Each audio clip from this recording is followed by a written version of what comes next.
Good day, good day. Welcome, welcome. Thank you so much for tuning in. I'm Jay, and this is Homeschool Your Kids podcast. Today we have with us Leticia. Leticia, introduce yourself. Hi, my name is Leticia Evans, and I am a veteran homeschooler. I started homeschooling in 2000, which now today we are in 2024. So I am officially about to retire. I am on my way out. And Yes, I am the mother of four beautiful children, and they have all exceeded what my homeschool dreams, thoughts, and desires were. I couldn't have imagined for a better outcome for my children and all that they've been able to accomplish. I am so grateful that I moved beyond my fears and just said, yes, I'm just going to do this. I don't know what it's going to look like. I don't even know how it's going to end, but I'm going to do this. And when I tell you it is one of the best decisions I have ever made for our family, I can just tell you it has been such a blessing. And I have also been married to my husband for 28 years. So yes, I mean, it was the best decision, and I am glad to be here. I'll give you the ages of my children very briefly, and then as we get into the discussion, I can kind of talk about the path that each of them were on, because it was an individual thing, and also share with you some of the things that I found most helpful. So I have a 26-year-old, I have a 24-year-old, I have a 21-year-old, and then I have my 17-year-old son. So I had my three girls, and then I had the one boy, and I oh, call him my only begotten son. If you follow oh, me on social media, you'll see that's what I always post when I'm posting about him. But yes, the three girls in a row, and then the boy, and then I was like, thank you, Lord. I'm done. Nice. Well, first and foremost, you look wonderful. Well, thank you. So homeschooling has obviously been kind to you because for you to have been doing it for 24 plus, you look beautiful. Thank And you. definitely not a mother of a 20, said 24, 6-year-old, 26, 26, 24. 26. Ooh, Yes, yes, all of that. yes. No, that is amazing. That is amazing. So okay, so back in 2000, you was like, you know what? Mhm. We gonna do this ourselves. What Yeah. made you bet on you? Well, I will tell you, I've always been spiritual in my upbringing, in my culture. And you know how you'll try to run from things and it'll keep popping up in front of you, and you keep trying to run and it keeps popping up in front of you. So I was at church and I kept seeing these families, and I just thought they were kind of weird, because they all, be sitting in a row together, and all of them, stair steps. And I was sitting in the what we call the overflow room, because when you have children, you don't want them screaming and the service is being recorded. So all of the people with babies, all the parents with babies usually sat in the overflow room.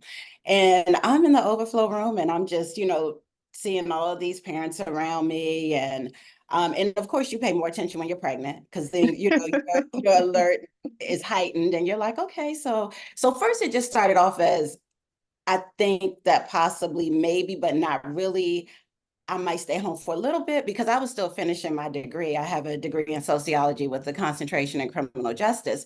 So I was still finishing up my degree. I was newly married. Um, First thing I'm thinking is, okay, so I guess I'll get a job, but then maybe I won't, because I was supposed to go to the police academy, but I found out I was pregnant. That's a whole nother story. I got like 18 stories in one story.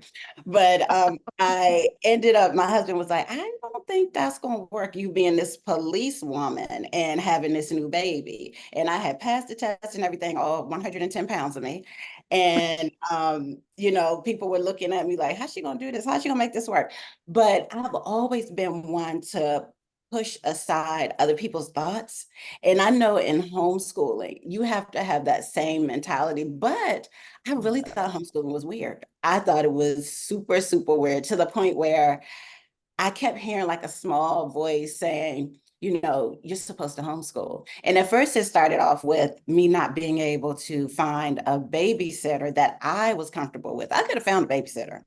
I just couldn't find one that I was comfortable with. Yeah. So that prolonged me staying home And I took like a 3-month hiatus because I was like an administrator in the federal government before I was going to transition into the police academy. And so in my administrative role, I said, you know, can I just get an extra 3 months off because I just, without pay, because I just can't figure this out. I want to be comfortable when I'm dropping my daughter off. And so my husband and I, we did 3 months of no income. And foolish of us for thinking that we could make it for like 24 years, but we did. But we did that first 3 months of no income. And then after the 3 months became 6 months, 6 months Mm. became 9 months, 9 months became 18 months. And my backup plan was really to get my grandmother, who would have been my daughter's great grandmother, to watch her because she watched all the children, right? I mean, she watched everybody's baby in the family. And somehow when I came along, she was like, Tish, I'm just tired. I'm having knee surgery. Yeah, I'm having knee surgery. I'm Retired. tired. Yeah. Yeah, I can't. And so it forced me to really set some priorities.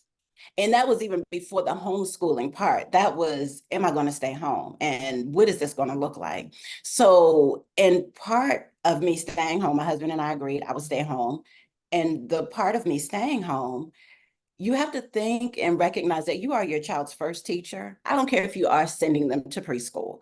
You are their first teacher from the time that you're teaching them to latch on correctly, because they can latch on, but correctly is a whole nother story. I got Right. a story for Yes, that too. ma'am. Yes, But ma'am. teaching them to latch on correctly, teaching them to be loving and kind and to understand what affection is and what that feeling is, and just all of that that goes into parenting in those early stages.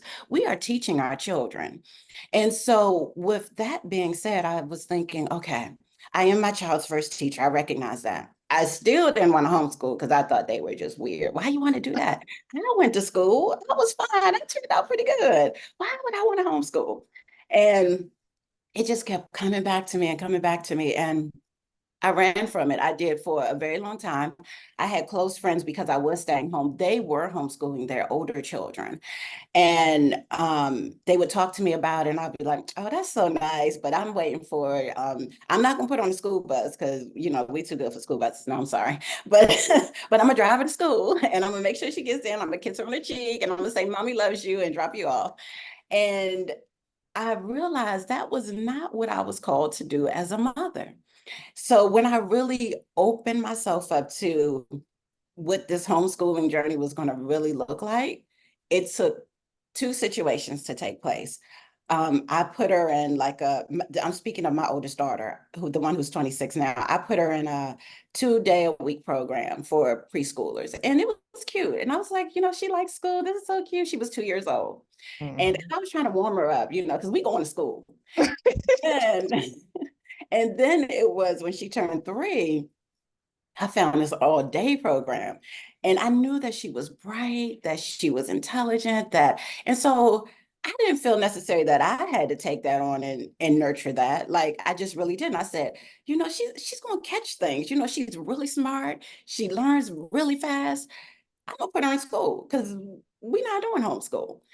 And so I knew that I was supposed to homeschool so clearly that I went to the principal and I said, do you ever have anybody who pays for the school year in advance? And they were like, not really. Usually it's like quarterly or, monthly. I said, well, I just want to pay for the year. I want to be done with it. I don't want to have to worry about it. Because see, Commitment. in You my mind, I was like, if I pay this thousands of dollars and I pay it up front, then this deal is sealed for the year.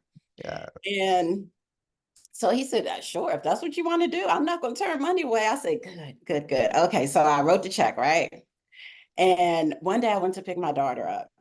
And she seemed like she really enjoyed it. She is very social. Till this day, she is very social. And that goes into her career field as well.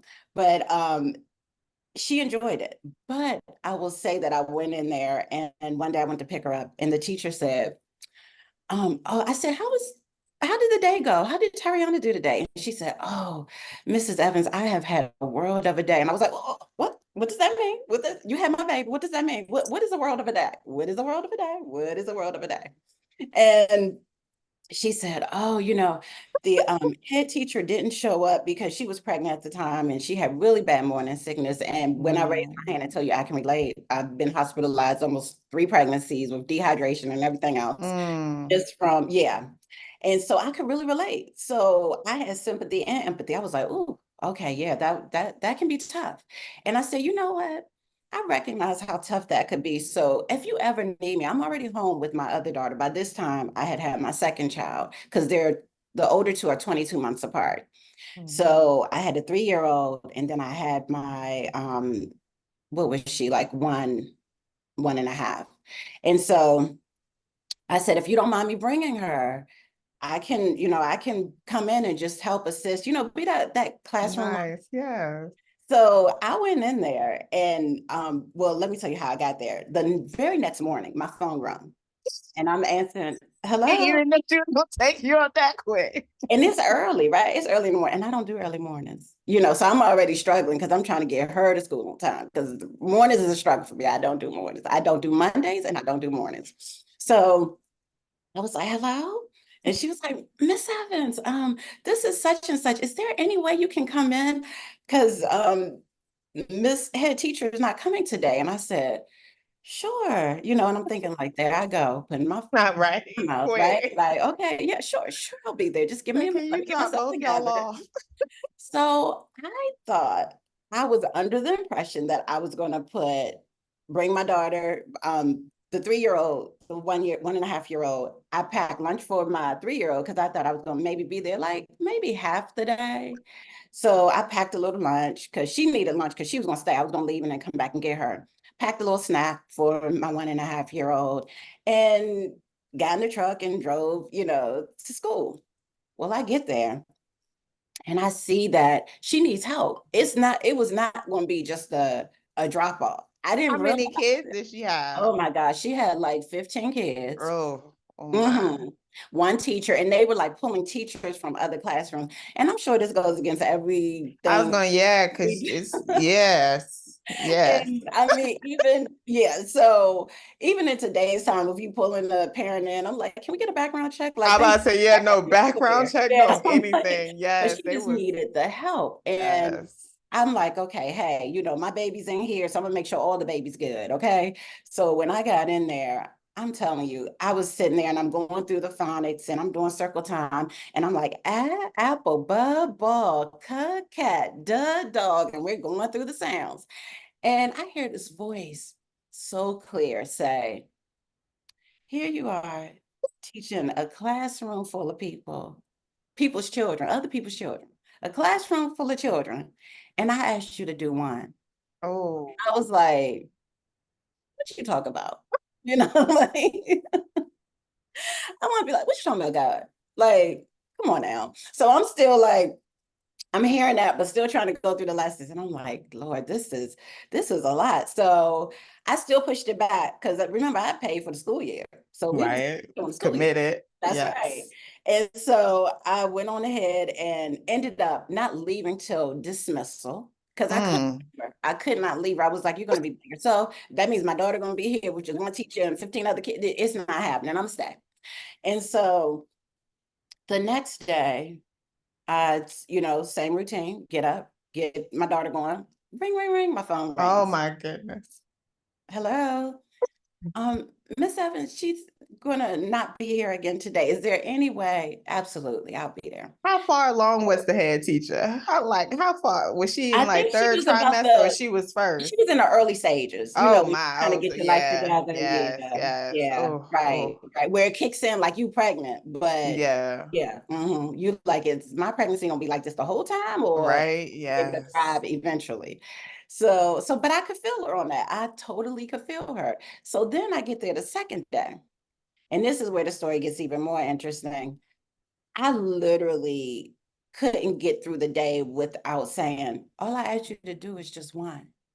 hearing that. I could not get through the day without hearing that, like again and again and again. I'm doing circle time, we're doing playtime, we're doing water painting, we're doing all kinds of stuff. And I'm And just you paying them and you there. pay for the year. Keep going. Go ahead. Keep going. And so, and so I said, okay, all right. I see, I think I see what I'm supposed to see. Because then I started talking to the other parents and I said, oh, but while I was in there, I got to tell you something that was very key. I heard, you know, how we speak, and I use slang, even talking to my children, but not in an educational setting. And I heard some slang and what some people will call ebonics. And I was like, ooh, child, you know, these are the formative years. I need my baby to be able to speak clearly and articulate. Yeah.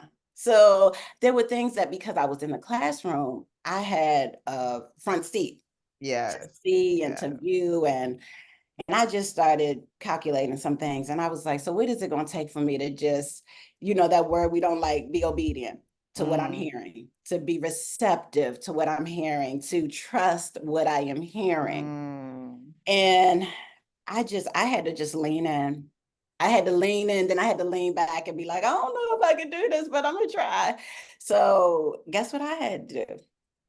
First, I started talking to the teachers, not to be a troublemaker. I mean, not the teachers, but the parents, not to be a troublemaker, but I just said, are you all okay with, like, you know, the head teacher not being here, the um, assistant teacher being the one leading the course, and them not bringing in another teacher? Because I was thinking they were going to bring in another head teacher. And they were like, you know, honey, I got to get to work. You know, this is the last thing I'm worried about. He is fine, she is fine. I'm good. And I was like, okay. So then I was like, okay, so it's just me then. You know, this is maybe this is all taking place for me. And so I said, okay, I'm gonna yield to it. I'm gonna yield to it. So I went to the assistant principal and I said, and it was a Christian school, Christian preschool. And I said, so I, you know, like how you Jonah in the well, and you know the story, right? Um, so I knew what I was supposed to do with my daughter, and I something in me, I just didn't trust myself. I was running from it, didn't want to do it, but now I'm here, and I've decided that I'm going to yield to it. I'm not going to resist it anymore. I'm going to be obedient to it. So here we go. I'm here, and on top of me being here, what I'm trying to really say is I need a refund. All right. um, I need a refund because she's not staying here. And even though I didn't pay for the year, I know I didn't pay for the year. That was just part of my And disobedience. hopefully you ain't spent it. Right. So I'm gonna need some grace and some mercy and some favor. And I'm gonna pay from August to October, because this was September. So August had already taken place. September, we were in September. I said, I'm gonna keep her in here till October because I need to set everything up to make sure when I bring her home that I'm ready, I'm equipped, I'm prepared. And that's a whole nother story for when I started out homeschooling. I was one of these homeschool moms on steroids when it came to the classroom, the aesthetics, the posters on the wall, the alphabet. I mean, we had a classroom. We had desks, Committed. we had story time, oh yeah. And so I said, I just need time to get the room together. And he said, in her curriculum, and he said, okay, that's fine. I was like, oh, okay, thank you, Jesus. Okay. So, so I ended up bringing her home, and I gave her a cute little going away party, Blues Clues little going away party. I still got pictures, and the kids were like, "Bye, Tari," and that was the start of my homeschooling journey. And I'm sure I left some parts and pieces out, but to sum it all up, I ran as long as I could till I couldn't run anymore. And I yielded. And it was the best decision I have ever made. People say, you know, you sacrificed so much, you gave up so much. Because I I did, in a sense of my career, other opportunities that I could have had, but there is no greater joy, no greater peace than to know that my children know the investment that I made in them, that their father made in them financially to make sure that we could have the homeschooling experience that we did. And then to be able to see them thrive in their young adulthood. I mean, when I say I have some go-getters and some heavy hitters, I try to like play it down some, but when I You don't say have to. it's on and Yes. popping when it comes to all that they've accomplished at such a young age. And when you want me to start going into that part, I can. But it was literally me betting on myself, betting on the voice that I heard that was who created me, that had already bet on me, and recognizing, okay, I can do this. So let me just tell you, every year with fear and trembling, every school year, I would say, okay, Lord, if you go before me, I'll do this, but I can't do it without you.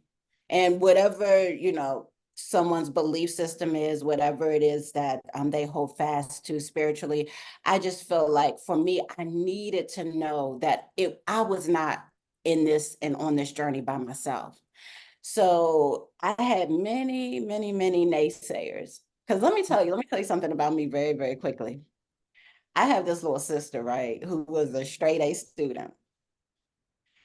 I was not the straight A student. My family knew I was not the straight A student. So when I went to them and said, you all know what, and my family is very big on education, very, very big on education, to the point where um, my grandmother, when my grandfather died, she set up a trust for us, and it was an education trust. And we've always known college was the next step. It wasn't, be an entrepreneur, be a creative, be a whatever. It was like, be all of that, but get your degree. And so that's just how we were raised. It wasn't where you're going after high school. It was where you're going in terms of what college. So when I went to them, I even have a aunt who went to Brown, and which is an Ivy League. So when I went to them to say I'm homeschooling, they were like, so who's going to do that? It's not you, right? It's probably you. And I was like, my gosh, I mean, Like, what? at least I can teach the ABCs and the 1, 2, 3s, right? And colors and Right? numbers. Like, Early, guys. Early. I mean, she's only 3, right? Like, come on, work with me. And so, but yes, that turned into one year after another year. And I tell you, every year I was like, okay, I'm gonna do this, because you have to think, I never taught preschool before. I never taught elementary school before. I never taught middle school before. I never taught high school before. So of course, I perfected my homeschooling with each one that came after the other. So Tariana was the one who went to preschool. Her sister Tanaya didn't go to any high school, because by that time I was already teaching Tariana at home. So when she was 2 and wanted books and coloring books because her sister was doing it, I just got the same phonics books for her. My other daughter, she never went to school. Everybody just kind of trickled in. By the time my son was born, I knew he wasn't, going to be going to school. So it has been one of those things where I literally had to trust a process that I had never processed before. And in doing so, I learned so much along the way. And in learning so much along the way, I got better and better and better, that by the time it was time for my third daughter to graduate, she graduated high school at 16, had college credits, and was working at the Maryland Assembly as a legislative aide, one of the youngest ever to hold that position. I mean, we were knocking it out the park. So, and it was the funniest thing, because I would be dropping her off and driving her. She didn't have her license yet. She's getting out the car with her briefcase and her suit on and walking Aw. into the Maryland General Assembly. And I'm like, go girl, that's my I did that. dog. That's Go me right there. girl. Yeah. So yes, it was one of those things where, and I will tell you, I still have people till this day. You would think with me graduating 3, because I'm on my 4th one now, I had graduated 3 from high school, and we were at one of the graduations where somehow my children always have to share something. So one of my daughters was coming out of her 4-year degree. My other daughter was coming out of high school. So it was my oldest and my youngest daughter. So I gave them a conjoined party because I wasn't spending money on 2 separate parties. So we did the conjoined party, and it was very nice. We had it at a hotel, nice and fancy. And so people were speaking about how I impacted their reason to homeschool, and how they watched me from afar and in a distance, but yet close enough to see the benefits. And so it turned into almost like it was my party, and I didn't mean for it to Aw. become that, but my kids were quite thrilled. They were like, yes, that's my mom. That's Mhm. And so as they're talking, and I'm getting all this, like, like, you did such an amazing, Love, you yes. know, I have, I'm not gonna name names, but I had one relative come over to me and say, so, Tish, so how much longer are you gonna do this? Now, mind you, I still have my son who, at the time, I think he was in middle school, like 7th grade. And she's saying to me, how long am I gonna do this? Mm, until he graduates, I think. Okay. I think, but I mean that I'm giving that example just to show how even in the prime of your your highest of heights, you can find Mhm. people who will still doubt you. They call them ops. Your Yeah, ops, yeah, yeah, yeah, opposition. yeah. But yeah, no, that's wow. And for it to be a family member that came and said it too, like what? Like for you not listening to all that? Like Right, did they right. not hear you? Do you not Yes, understand you had 2 graduation parties? yes, yes. Like, Have you yeah, not observed? she missed the assignment. She didn't understand it. It's fine. You know, it ain't for everybody. Yes, yes. But just, I want people to know that you're going to get resistance whenever you are on the Yes. right course, on the right track, and in the right direction. You're going to get it. You're going to get Indeed. people to say, you can't do that.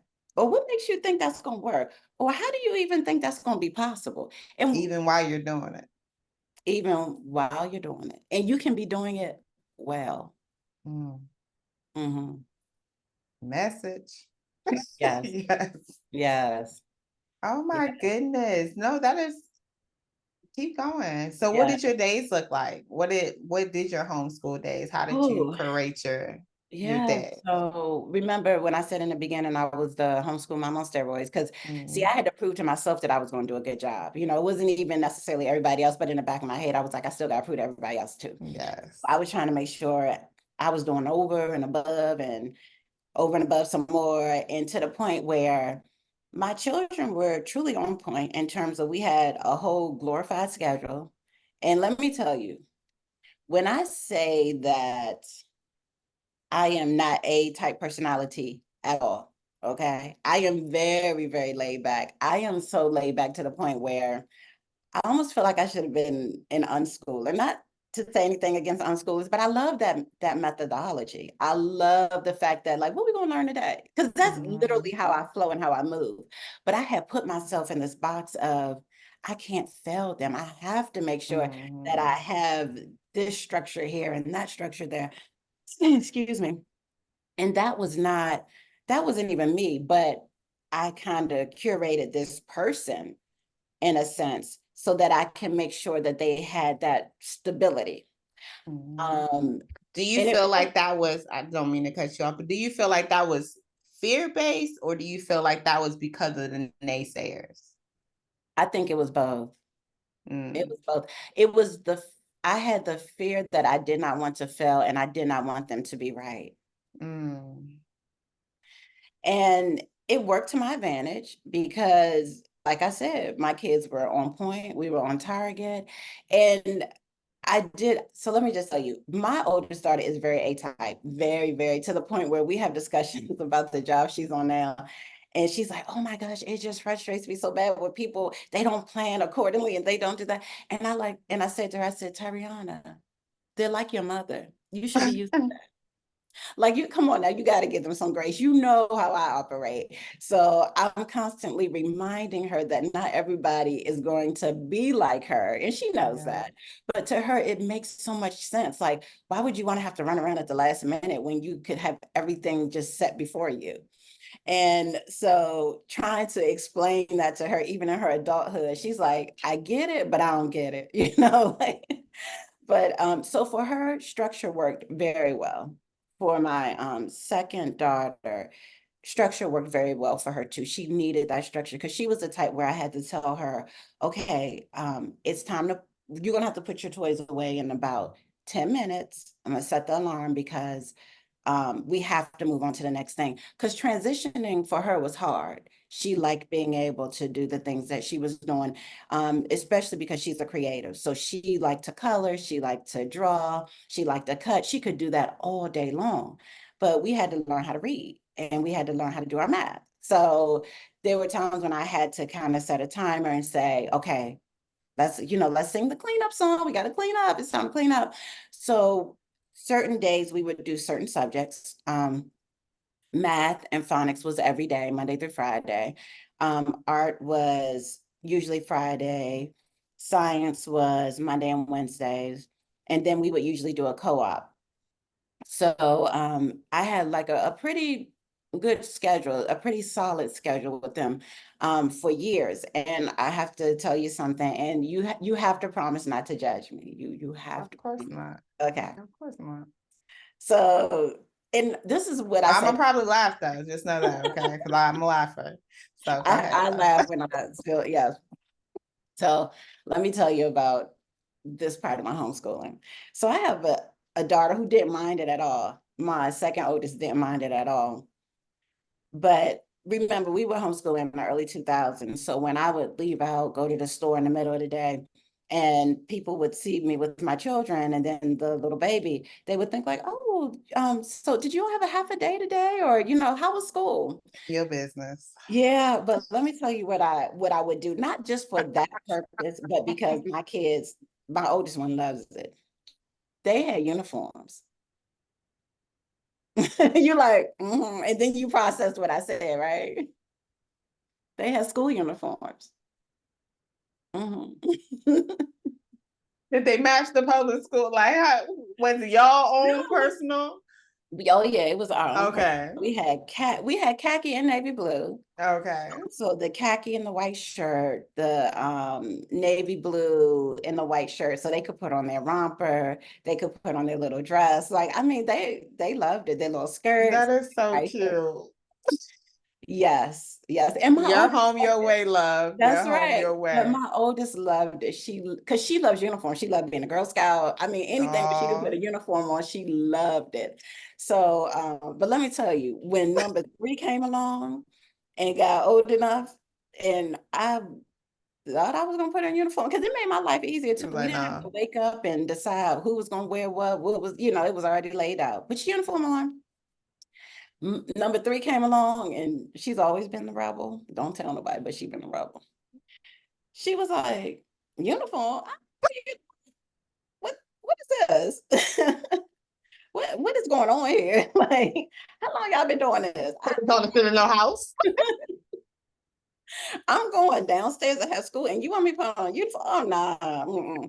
So yeah, so she was the one that broke the mold. And by that time, the other ones were older. So they were like, yeah, we're good. But yeah, we did. That is so precious. No, that is awesome. That was your Yeah. system. That's what Yes. works for you. So that is funny though.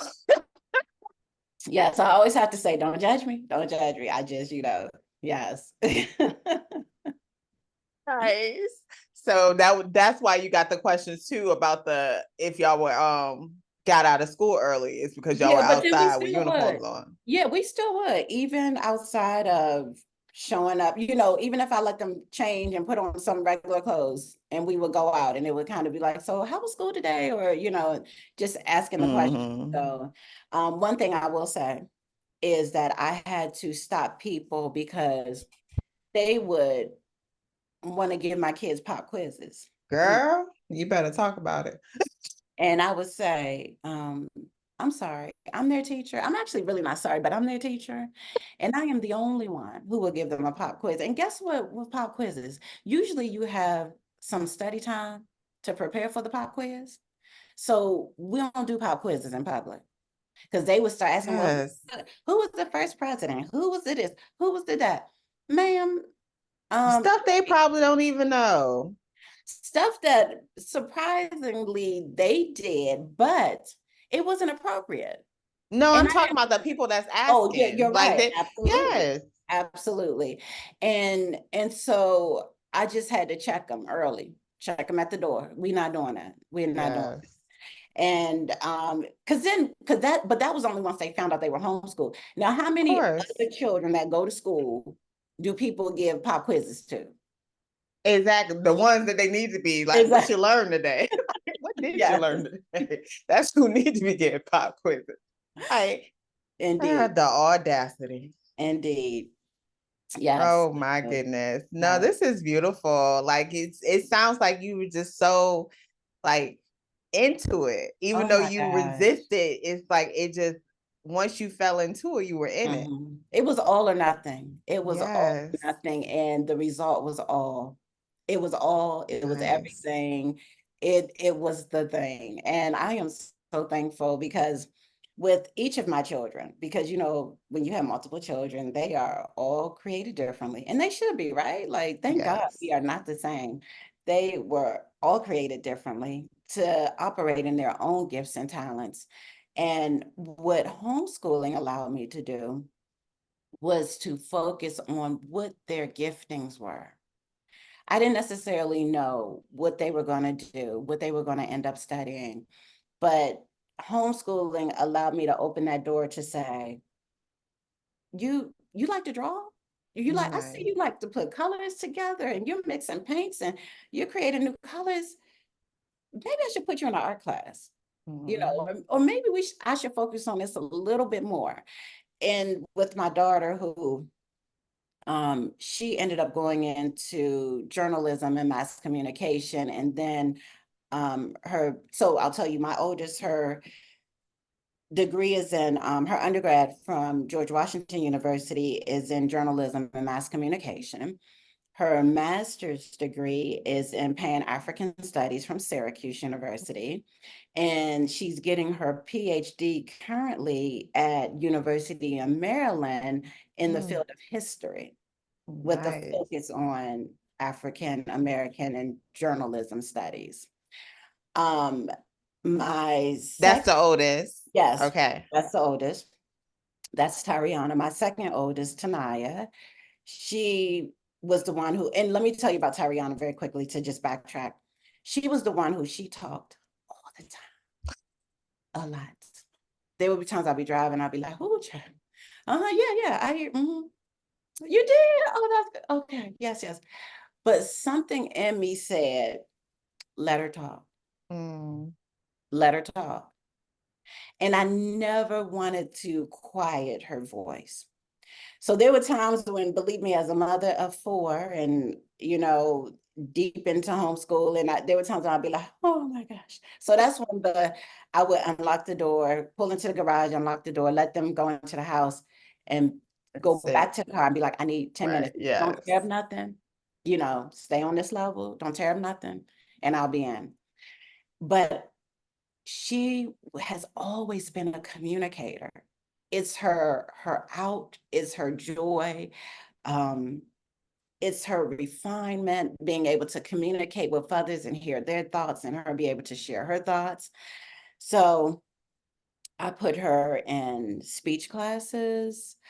I put her in public speaking classes. When she was little, elementary age, I put her in poetry contests and essay contests at the library. I put her in front of people because I'm like, my gosh, as much as you like to talk, girl, you're going to be talking to some people. And I don't need you to have a fear of speaking in front of people. So I'm going to put you in front of people before you can have that fear Yeah. and before you can recognize that you should have that fear, even though we shouldn't. But you know how things get put on us. Like, oh my gosh, you're going to talk before all those people? So I put her in front of people constantly, purposefully. allowing her to be able to speak, to share her ideas, to share what she enjoyed, what she observed, questions she had. And who would walk away with first place every time? Oh. Whether it was the poetry contest, the essay contest. I mean, she'd be collecting ribbons, collecting money. I'm like, get it, girl, get it. Mm-hmm. And so from that, I saw that was her gifting. Her gifting was communicating, speaking, articulation. And I will tell you, it has taken her very far.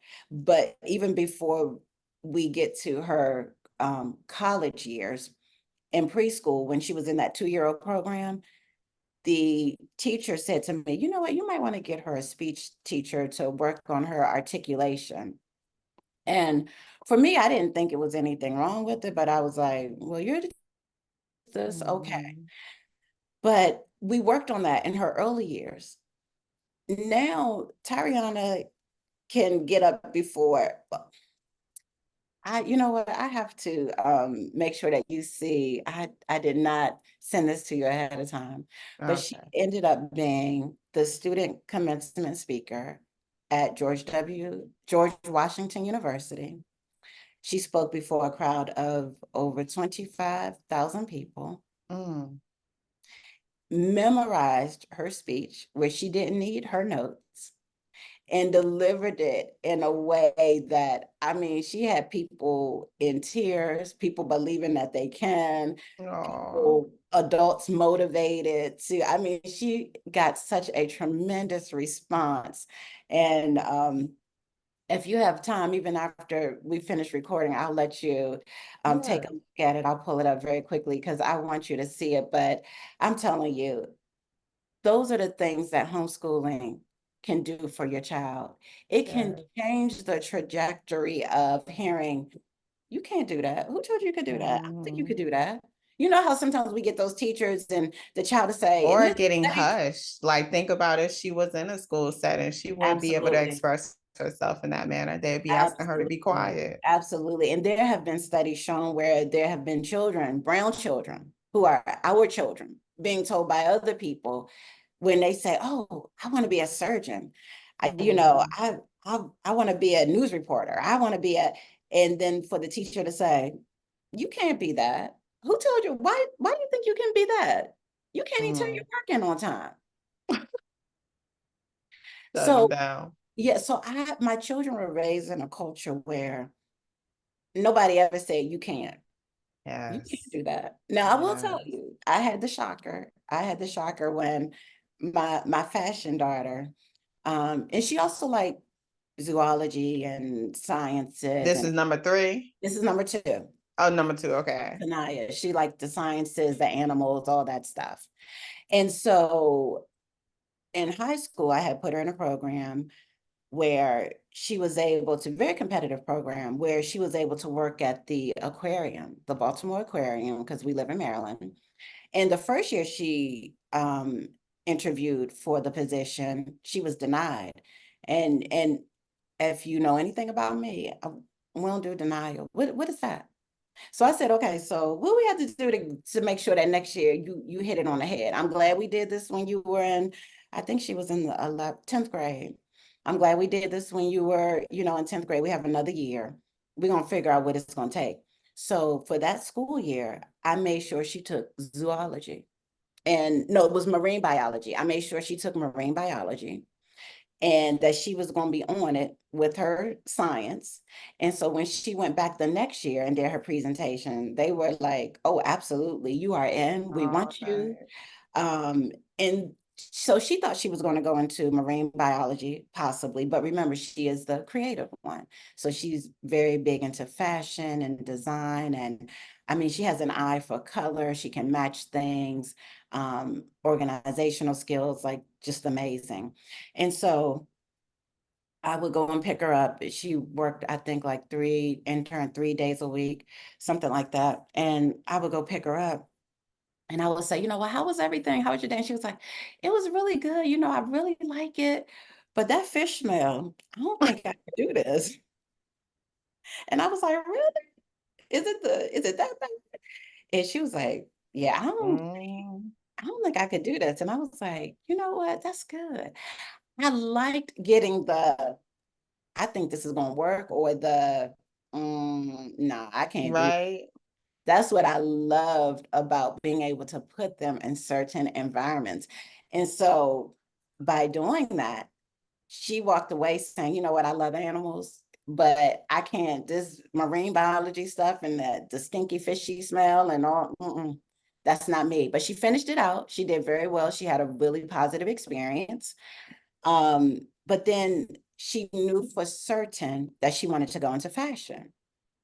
So because she was homeschooled, I had to design her curriculum where I made sure she had the arts that she needed, that she had the fashion part to it. So I was able to find a program that, well, of course, at one of the colleges, it wasn't a college course, but it was being offered through the college. It was a textiles course where they talked about Mhm. fabrics and materials and where they're created and what they're used for. And it was amazing. I was like, this is what we need. Thank you. So she did the textile course, and she got she was able to build her portfolio off of that. She did an African arts course where she was able to build her portfolio off of that as well. And so when she went to submit her portfolio to Virginia Commonwealth University to be part of their fashion program and their arts program, she had everything she needed. But it was purposeful. It didn't just kind of fall into place. No, I sought out and I said, how can I make her competitive? How can I make her stand out? How can I make her be noticed? Because sometimes as a homeschooler, we're not always getting people who are like, oh, you're homeschooled? That's amazing. That means you're responsible, that you can take on lots of things, that you can do, we don't always get that. It's like, oh, you're a homeschool. I don't know if you're going to work in this environment. Like, this is a big school. This is a public school. I don't know if you're going to be able to, fit into, and she did. Mhm. She did very, very well. So, and from that, she ended up, so she got her degree in fashion merchandising from Virginia Commonwealth University. She helped to start a program for fashion students of color because she recognized that in her classes and in her classroom, there were opportunities being offered to other students who did not look like her, but sat Mhm. beside her. And she would hear the different things that they were being offered, the different programs, the different designers, and they were not included in that equation. So she put together, her and her friend, it's called Black in Fashion, I believe, BOK, and through VCU. And it's still existing today, even though she has graduated. It is still existing today and thriving, but it is a platform for students of color to get opportunities. They reach out to designers, other Black fashion designers in the industry, creatives, and connect with them to get those same advantages and opportunities that their peers were getting, but they were not. So the other thing that I really, really appreciate about my children is when they recognize that the playing field is not level, they level it. Right. And yeah, and they level it to the extent where other people are kind of like, can we join? Can we be a part of this? So yeah, Right. they I was really thankful that they saw not just the disappointment, but an opportunity, Right. and ran with that. And thank you to the other designers and creatives who recognize the struggle that they've dealt with in the industry and opened up their platforms to the students at Virginia Commonwealth University. And yeah, so then after Virginia Commonwealth University, she went to Boston University during the time of the pandemic to get her master's. And I'm trying to think, was it VCU she was oh yeah, VCU she was finishing the pandemic, but applying to Boston University and got in. So at Boston University, she graduated with her degree in advertising. So she has her master's in advertising. So I have two daughters who have their master's degree. One is working on her PhD. And then I have my youngest daughter where they're all in competition with each other. The youngest daughter is like, oh no, y'all not leaving me behind, because actually I'm graduating high school at 16. I'm actually going to be taking community college courses when I'm in the 11th grade so that I can get out of high school early. And her degree is in political science. So she ended up going to George Washington University. She graduated at 20 years old. Nice. And her major is in political science.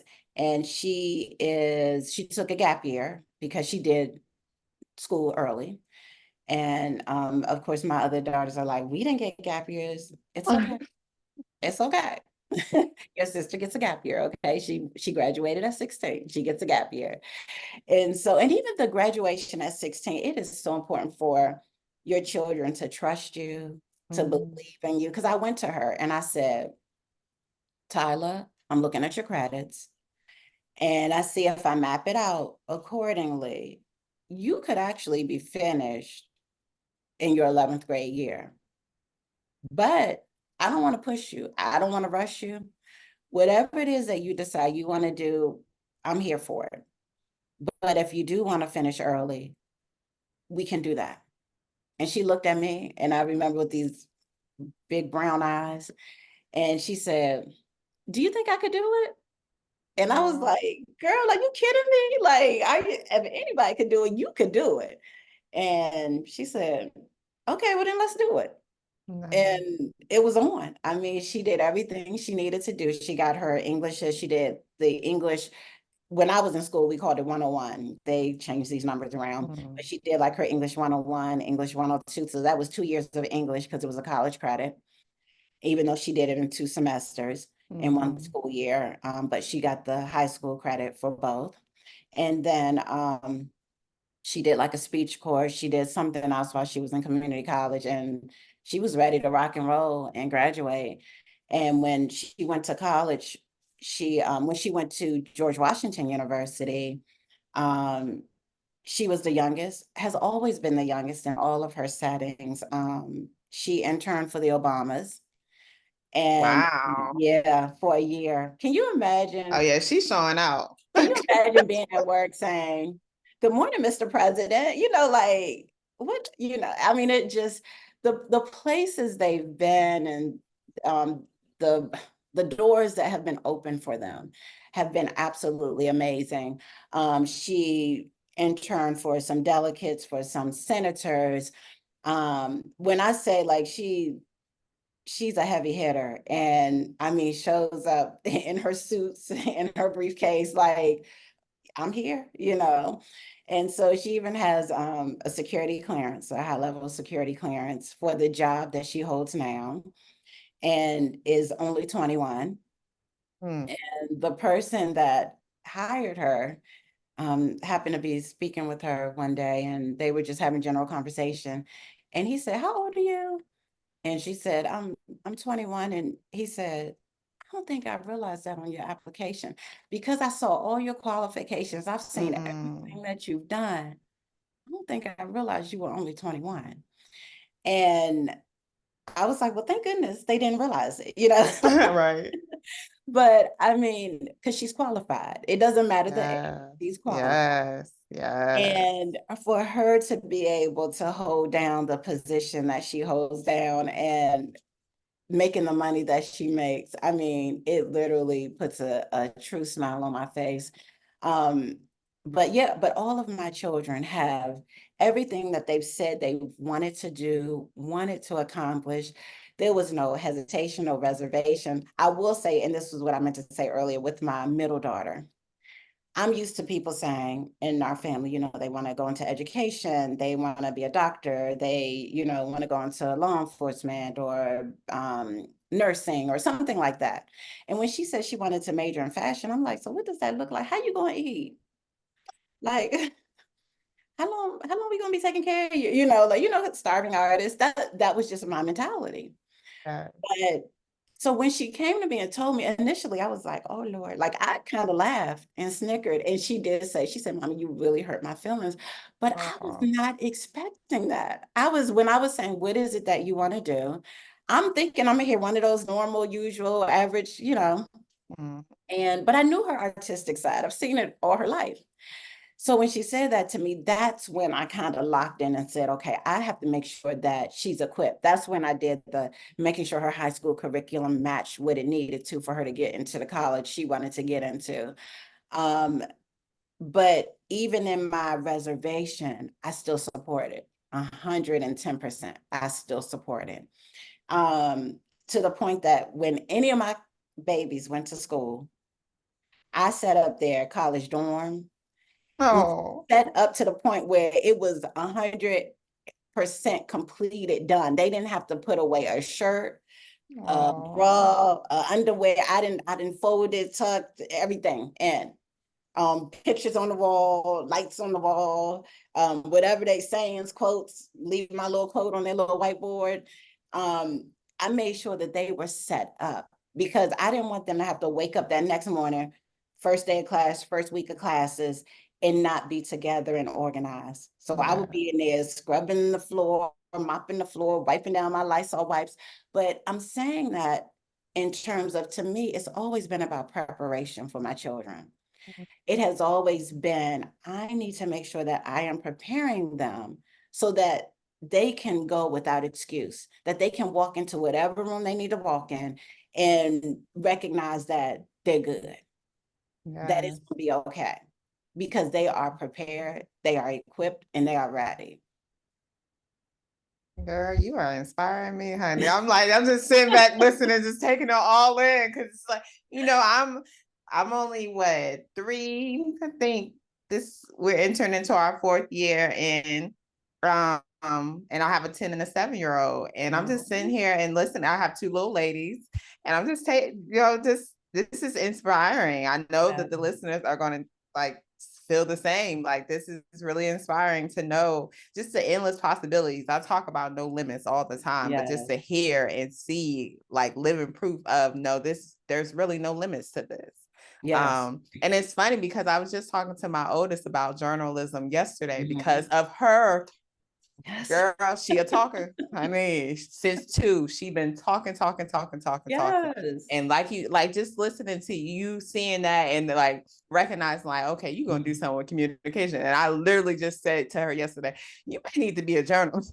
Yes. Like just so I'm just listening to everything because Yes. it's so beautiful. And so I love it. I love Yes. it. Thank Like, you. thank And you. congratulations to you and what you're doing and the investment you're making into your children. Because when I say I did it blindly, and I think we all do in a sense, Yes. but to know that I got the results that I got, and that if you're putting in just half of what I put in, I know you're going to maximize on that. So, and not to say that when I say half, I'm just saying I was doing the most. I'm gonna just tell you, I was doing the most. So that's what I mean. Like I was over, and my kids look at me now like, yeah, you need help. I'm like, look, I was trying to make sure y'all was gonna be good. So, but yeah, and they're all in therapy right now. No, I'm joking, but no, but actually, they are. I am in the mental health field, and so I believe that everybody should have a therapist. And I'm actually looking for another therapist because the one I had, just me and her, it wasn't working out. Because I can't be unorganized and you unorganized. So I got to find somebody else. But Okay, so I wanted to hear about because you got to bring. I know he's not done yet. And he's still early on yes, in his I guess independent journey. But yes, what tell us about the only begotten? Tell the us only about him. begotten son. Yes. Okay, so before I jump into him, I do have to finish Tyler's story because Okay. she's taking the gap year and she's working and making some big bucks. Um, she actually is going to law school in the fall. Mm. So we're waiting to finish getting all the acceptances and all of that. But yeah, she knows what she wants to do and she knows that her journey is not complete. And Yes. yeah, she's going to You've law. created some real game changers. Like Yes, these young ladies have saw, like they see a need and they're wanting to fulfill that absolutely. need. They're trying to be a solution to the problems they see.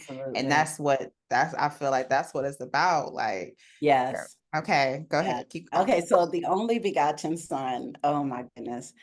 Um, he So, so precious to me. So my daughter, all of my children, I have no favorites because I tell them all y'all get on my nerves the same. I don't have no favorites, okay? And they're like, yeah, okay.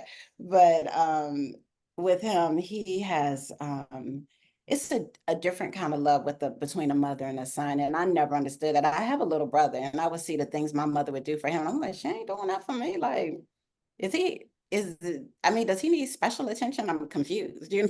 We never got that. But I see it. But I see how he cares for me, how he's always checking on me. Mom, you need anything? Mom, you all right? Mom, you good? That kind of, he wants to make sure I'm okay. And I know that's in preparation for his wife one day, when whoever she she is though. I do want them all to be married and happily married.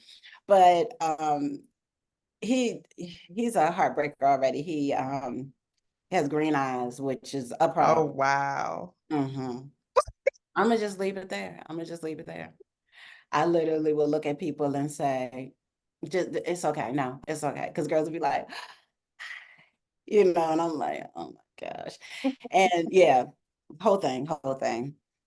So anyway, he is my athlete because he is into every sport. And that's another thing. My kids, all of them did sports. My oldest two, they were competitive swimmers. They still have swim records that Oh, haven't been wow. broken. My youngest daughter was a competitive gymnast. She was first all around on floor, first all around on, I believe it was uneven bars. But I'm telling you, whatever they do, they rise to the Right. occasion. They Yeah. don't walk away and just like, oh, I tried it. Mediocre. They don't Yeah, they don't settle. oh Ain't no no, they're like, settling. yeah. And so this is a great segue into my son because, ooh, when I tell you, he was the one, I never did boys before. I did 3 girls in a row. I had Hmm. mastered the girl thing. I had the pink down. We were good. And then I had to switch to the blue. And I'm like, oh Lord, what does this look like? And so with him, my oldest started reading at 3 years old.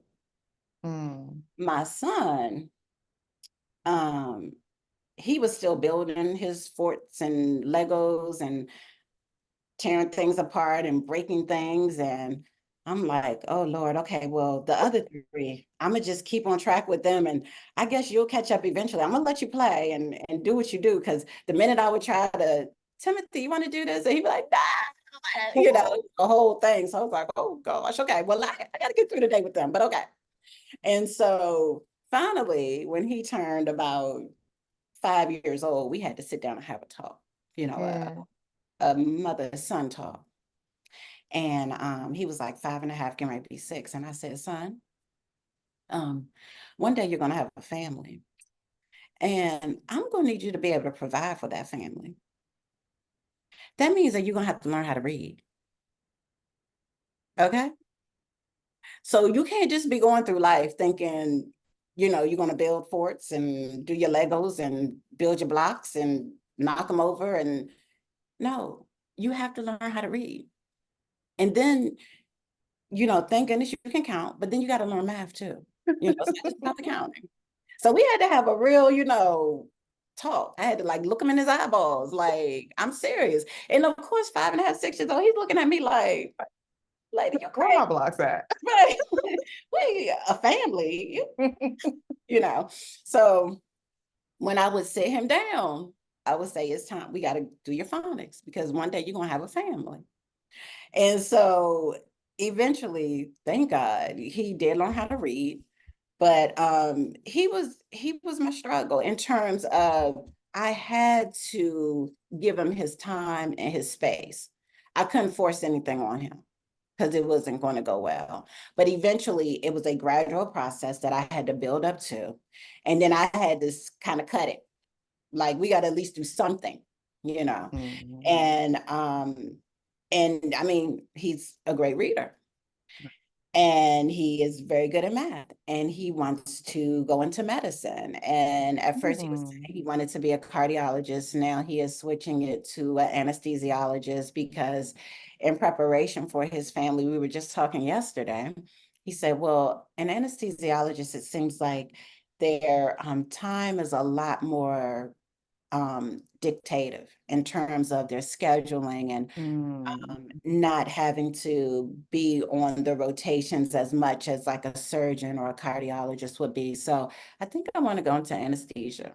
And I was like, Talk about thoughtfulness. yeah, Yes. okay.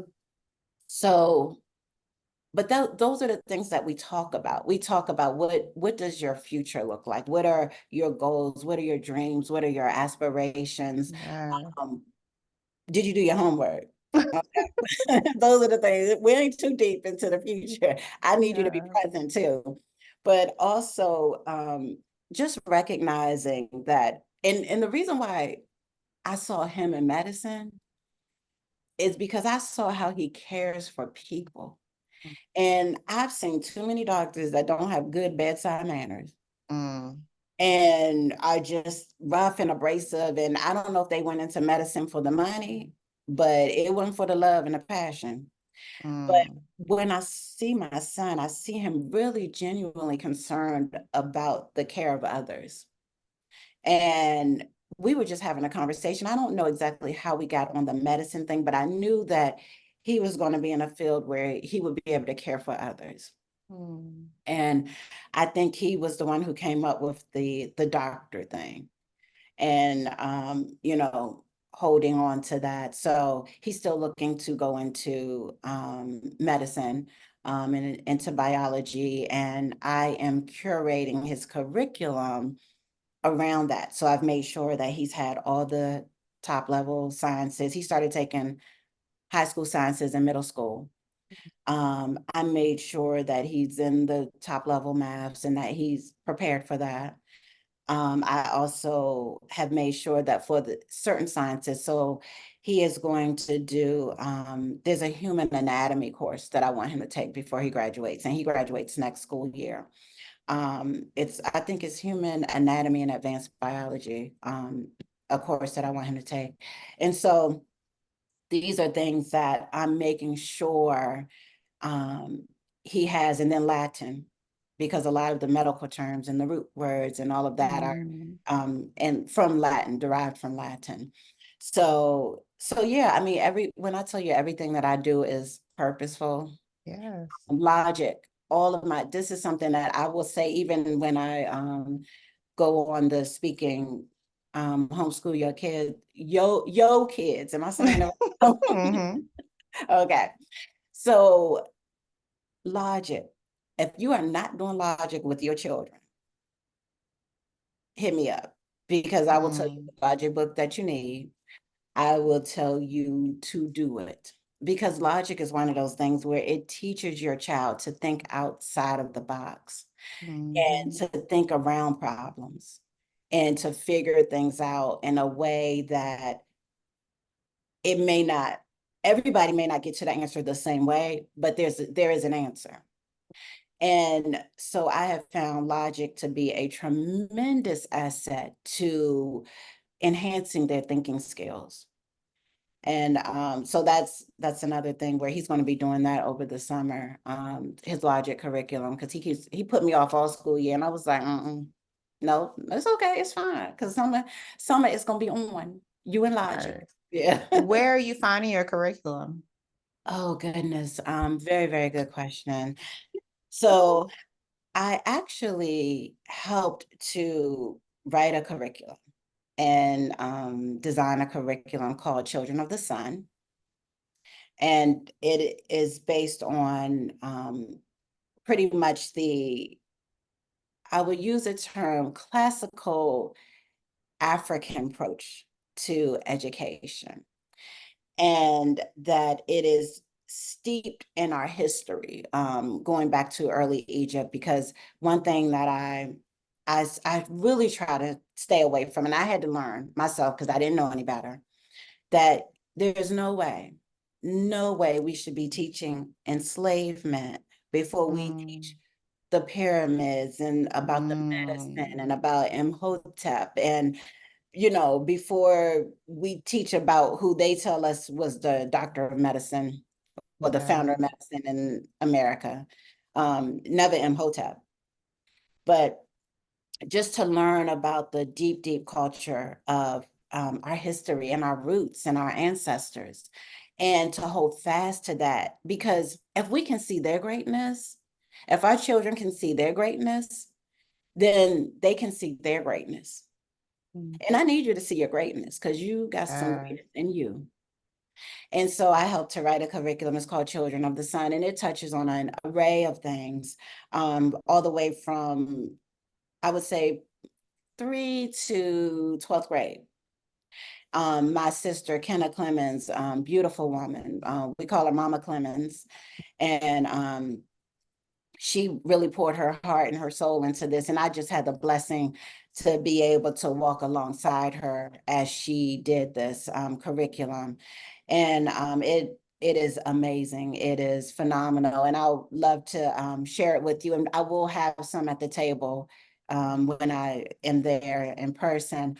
Also, I'm telling you, remember I told you when I tell you my homeschool journey, and if you homeschool long enough, you're going to see how much you've changed. But I went from how do my children, I'm trying to be politically correct, the Eurocentric of the Eurocentric, right?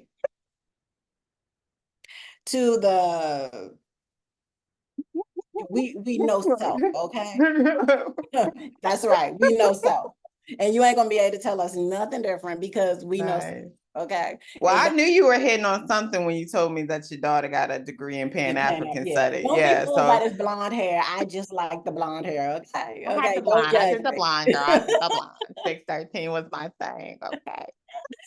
Don't judge me. I'm into style, fashion, and whatever I feel like will look good. I'm gonna do Yes, it. Okay. ma'am. But I know who I am. I know whose I am. I know that our people are so creative, Yes. so dynamic, Yeah. smart, so intelligent that they try to hinder us in every capacity possible. What? You That's better why we speak. have to be able to meet our children where they are and Yeah. uplift them to a place where they can help bring others to that same platform. Yes, ma'am. And that's what I've done with my children's education. So believe me, I started at the Eurocentric of the Eurocentric and all the way to the we not going back, okay? We ain't going back. So where do I find my curriculum? For one, I made my own with my very close girlfriend. And then from there, I just would pull in different books. And Mama Clemens taught me, if you teaching about early Egypt, ancient Egypt, and the Egyptian person looks white or fair skin in any book, throw that book away. Because that's the Eurocentric stamp on that. Because what they're really saying is to be able to build these kingdoms and to do this type of mathematics that it would take, you had to look like this. And we know what they look like. So yeah, and we had a shift in our homeschooling and my children had to adjust. And thank God that children are very adaptable. So I was able to take the Eurocentric part of what we learned and put that in perspective and say, they wanted us to know this because they didn't want us to know this. And when I tell you, the one who was the most resistant, because she had been under that teaching, the other teaching, the longest was my oldest daughter. Your oldest. She was most resistant because she was like, I don't get it. I don't understand how, you would say these things and, how how we have to, it was hard for her to wrap her brain around it. But she was the one to get her master's in Pan-African studies. Okay. So you talk about adaptability and our children embracing truth when they see truth. Yeah. Yes. And so all of my children have some capacity and aspect of that deep cultural rooting of knowing from whence they came. Yeah. Yes. Yes. So even my only begotten son. So I tell him that I need him to hold fast to all that I'm teaching him about our culture and the struggles of the Black woman and recognizing that it's not easy for us and that you don't forget about us as you get older. Mm. Teaching him to have a level of respect and understanding. And I mean, I'm just so thankful for the tenderness of his heart. And I'm always careful to protect that because I don't want him to change. I want him to be strong. Of course he is, you know, and he does some things where he surprises me. Where one time we went to the barber shop and the barber, it was a holiday. I think it was Thanksgiving and I had plans. Thanksgiving, we don't really do Thanksgiving, but family time. So it was family time for us. So I had plans and plans of stuff that we were trying to get prepared for family to come over. And the barber kind of threw us off schedule. And I was hot. I was bothered. There was some other things going on too. So I was like a little emotional. I'm probably perimenopause. So I got like a whole bunch, like my emotions be like, yeah. And so I'm sitting in the car and I'm just like, I can't believe him. I can't believe that, you know, and I'm just like, just Timothy, just go get your hair cut. And so he came out to the car and I was like, you know, did you pay him? He said, I did, but I'm gonna go back in. And I was like, what? Why are you going back in? And he said, just mommy, I'll just be right back. And this is him at 17. Yeah, 17. And he went in. He told the barber, he said, you know, what you did today, you caused, you know, my mother to run behind in her schedule. She was really upset about that. It has thrown her off a lot. And I don't feel like I should have to pay the full amount for my haircut just due to the inconvenience. This is a 17-year-old talking to a whole adult, okay? I didn't know he was going in to have this conversation. I'm just in the car waiting for him to come back. And so when he came back, he gave me the money back. And I said, well, why you give me the money back? He said, no, I told him he needed to give me the money back. And I'm like, Lord, you know, please protect him because I don't know how this is going to work with, you know, you just, you know, being so forthright with people, but I appreciate it, you know.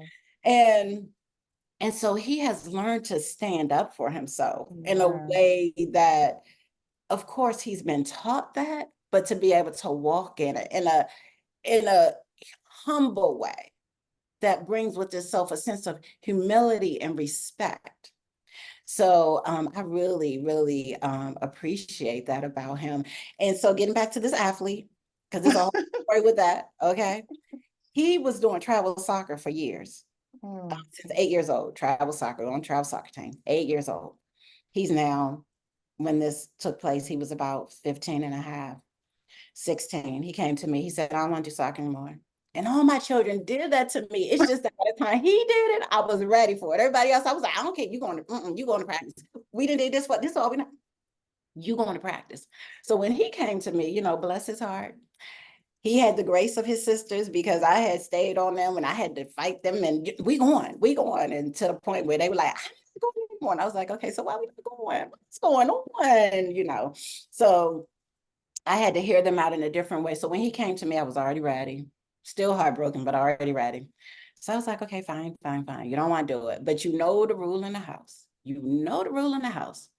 If you don't do what you were doing, you have to find something else to do. And so I said, so whenever you determine what that something else is going to be, let me know. Let me know. And so he came back to me and he said, I think I want to run track. I used to run track as a child. I was nobody's track star, I'm gonna tell you that. But I remember being there all day, all day. I have literally tried to keep all 4 of my children away from track. And it worked for the first 3. I was on a roll. You could not tell me I was going to make it through all their childhoods without track. And then his brother shows up and says, I want to run track. You want to run? Like, are you serious?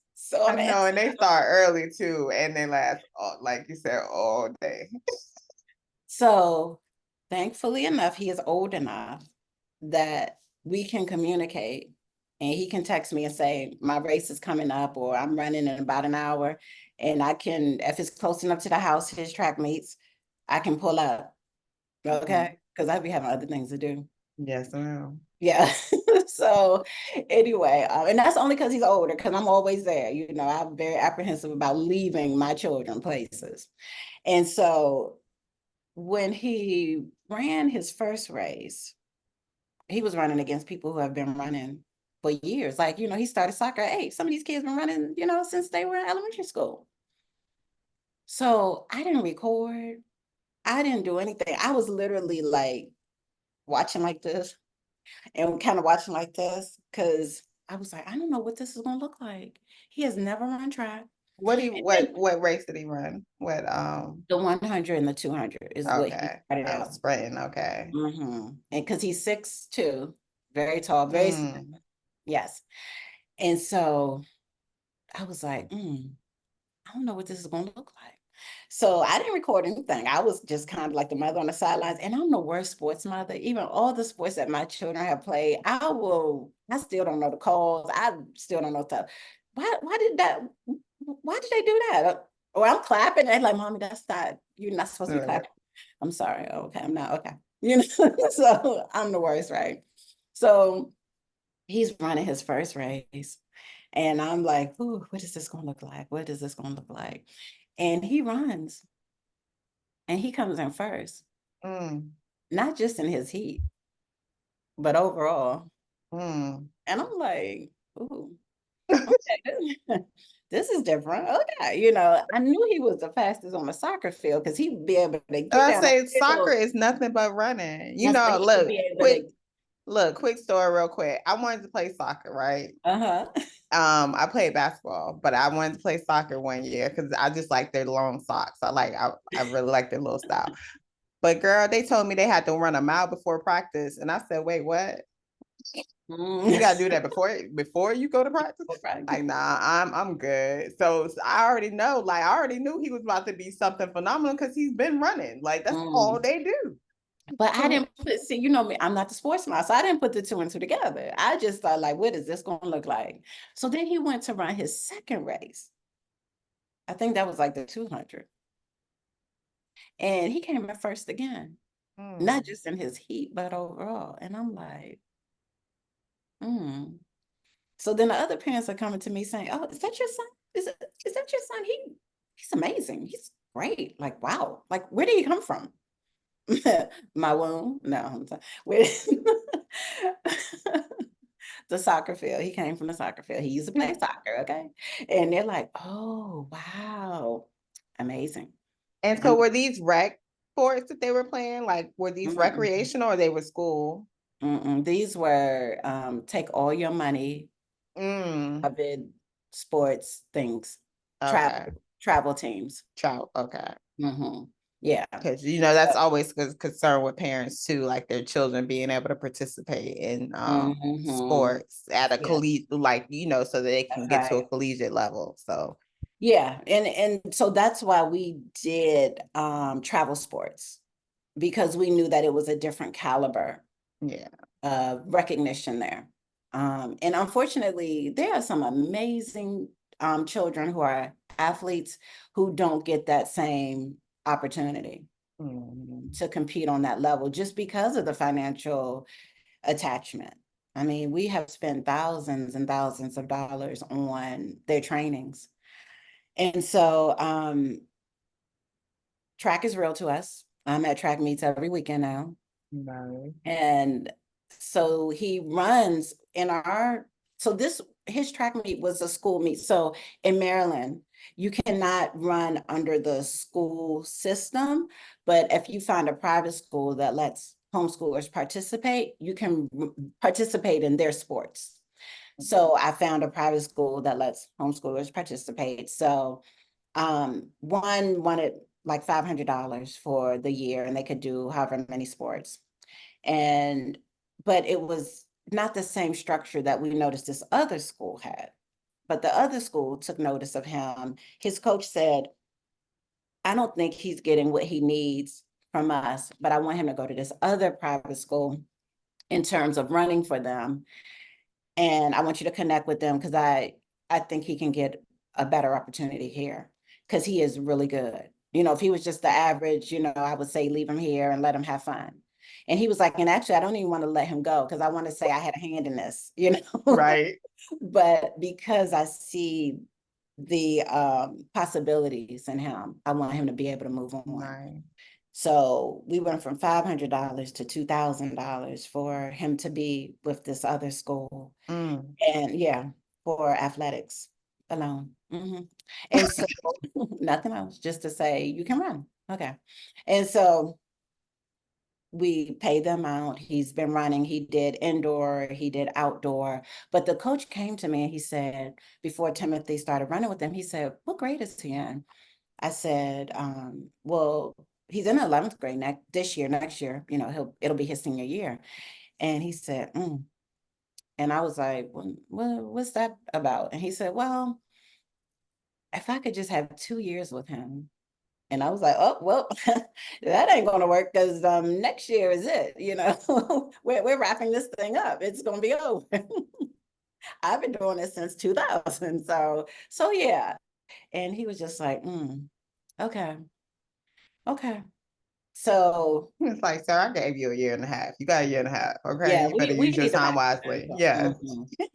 And so, you know how I had this voice before when I was homeschooling, right? Starting out. Remember the voice, right? And so this other voice was coming through my son. And he was like, Mommy, I think I want to do another year of high school. Because, you know, they had this new thing about the athletes can, you know, do an additional year. And I'm like, and why would you want to do that? Why? Just why? You know? And he said, well, I just started running track. I just started.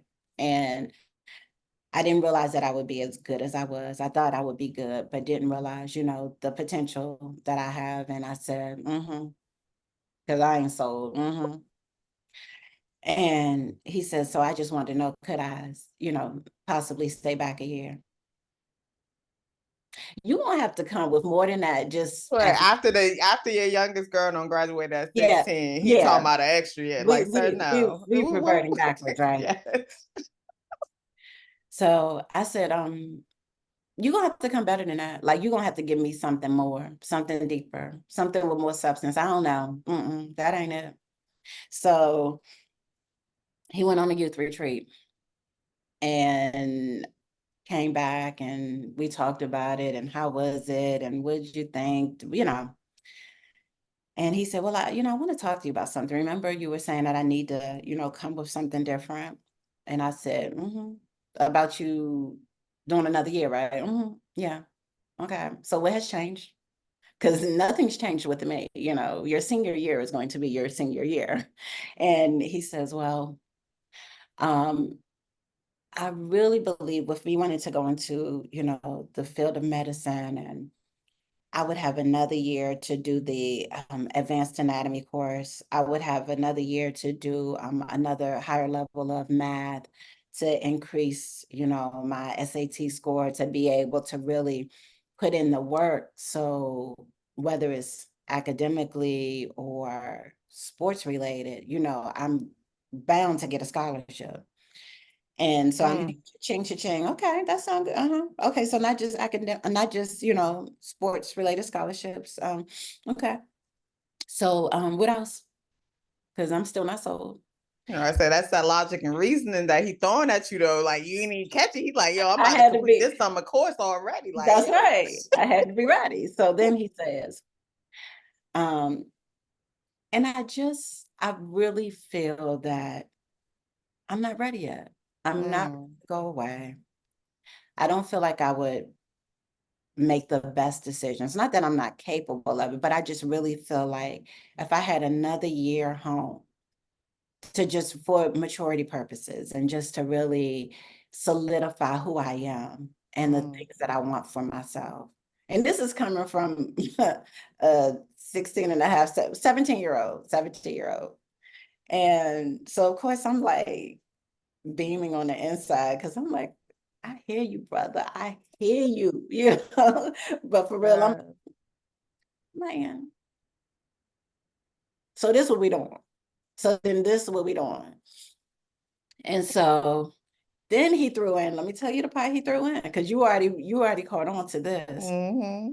He said, now I know this doesn't work for your image and your record because you graduated Tyler at 16. And you know how you talk about that. And I know it looks very good because she's doing very well. And I know it doesn't look good for your image. So I was hurt, right? Because I'm always teaching them, to not worry about what others think and say and, do you be called to do. And he talking about my image, right? And I'm like, oh, no. See, what you don't know is my image is I'm going to do what's best for my children. Okay. That's my image. So now let me hear you. What we talk about? He was using that reverse on you, girl. He was using that reverse psychology. Yes. And so he said, so, image-wise, I know it's not going to look good, but I really feel like it would benefit me. And I said, well, no, image-wise is recognizing that when you speak, I'm listening. And when you speak, I hear you. And not that I was open to it in the beginning, but I hear everything that you're saying. And I'm going to take it into consideration. And I, of course, had to talk it over with my husband. And he was like, what? Ain't nobody doing that, And see, I had time to kind of let it soak in. My husband didn't, but I was like, you just gonna have to, just come on with it, just trust the process. Been asking him to do that, since the beginning. Yeah. But yeah. So he hit you with the extendo.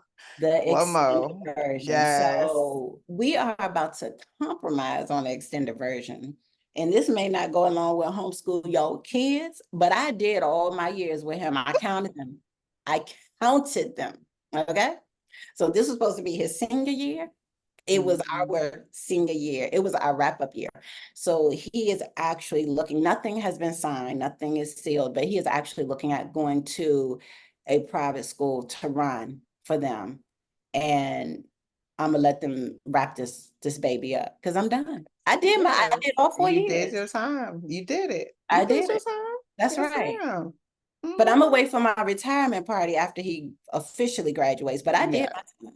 Yes, ma'am. Yes, you did. Yes, you did. And you did it well.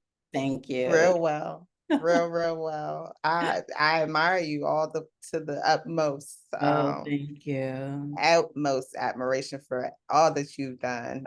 You're a real trailblazer out here because a lot of us homeschool parents that are homeschooling now are new. We are new to this. Like, I was in education and that's what led me to homeschooling. And I tell people before I had mine, I used to always say I was going to homeschool because I saw the education system. But I am new to this. Even with my little education background and all that stuff, it's still not homeschooling. Still totally different approach. So your story, like I said, has been very, very inspirational for me. Just burst of energy in general, just like, oh yeah, no, we got this. We got this for real.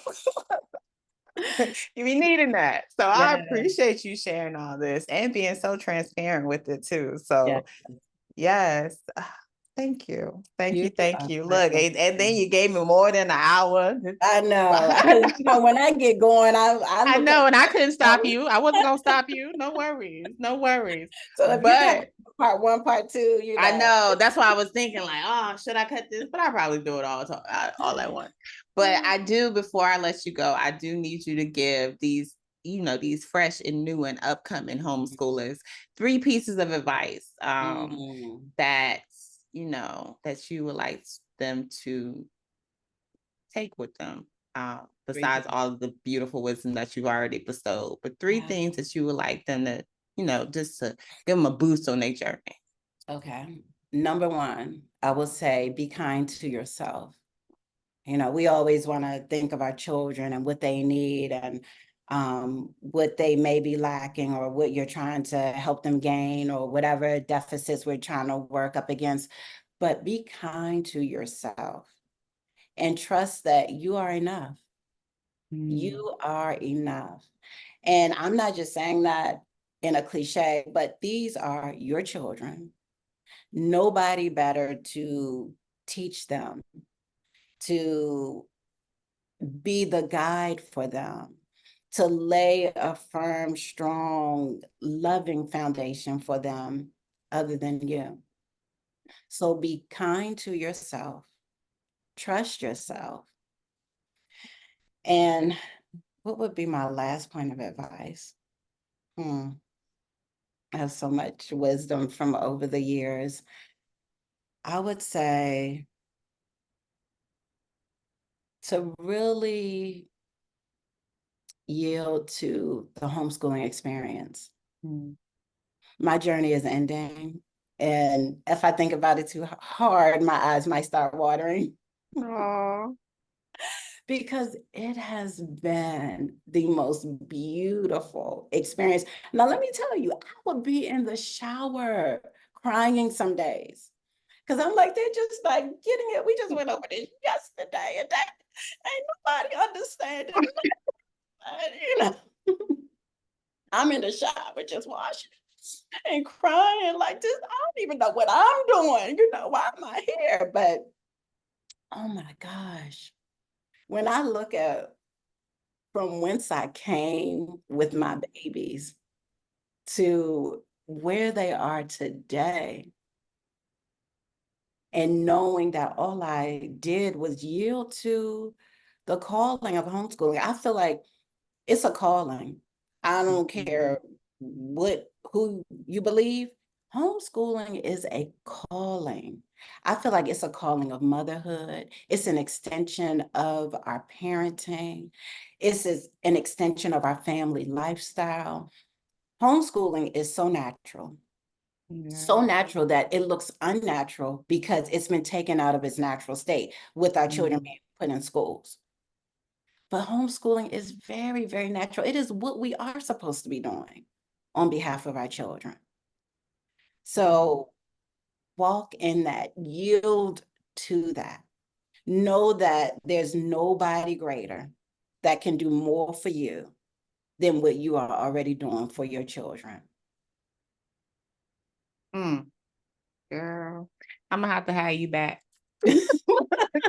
I'm gonna definitely have to have you back. But I thank you. I thank you. I thank you. I know this is just gonna, yeah, this is gonna be some words for everyone. Really, really. You have shared so much. And it's just so beautiful, especially how it started to how it has it's ending.